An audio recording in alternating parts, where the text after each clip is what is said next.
தமிழக அரசு மருத்துவமனைகளில் காலியாக உள்ள மருத்துவர் பணியிடங்களை நிரப்புவதற்கான தேர்வு ஜனவரி மாதம் நடைபெறவுள்ளதாக சுகாதாரத்துறை அமைச்சர் விஜயபாஸ்கர் தெரிவித்துள்ளார். புதுக்கோட்டையில் 249 கோடி ரூபாய் மதிப்பீட்டில் கட்டப்பட்டு வரும் புதிய மருத்துவக் கல்லூரியின் கட்டுமான பணிகளை ஆய்வு செய்த பிறகு செய்தியாளர்களை சந்தித்த அமைச்சர் இதனை கூறினார்.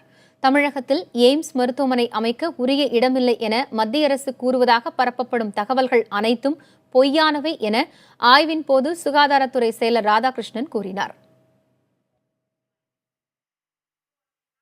மருத்துவக் கல்லூரி பணியிடங்களுக்கான MRB என்ற சொல்ல மெடிக்கல் ரெக்ரூட்மெண்ட் போர்டை உருவாக்கியிருக்கிறாங்க. ஏற்கனவே 14,000ற்கு மேற்பட்ட மருத்துவர்கள் மற்றும் மருத்துவம் சாரா பணியிடங்கள் நிரப்பப்பட்டிருக்கின்றன. இந்த ஆண்டும் நோட்டிபிகேஷன் போட்டு ஜனவரி 22 புதிய மருத்துவர்களை தேர்ந்தெடுப்பதற்கான தேர்வு நடைபெற இருக்கின்றது. வரும் கல்வியாண்டில் இந்த மருத்துவக் கல்லூரி IMC இந்திய மருத்துவ குழுமத்தின் ஒப்புதல் பெறும் என்று நம்பிக்கை உள்ளது.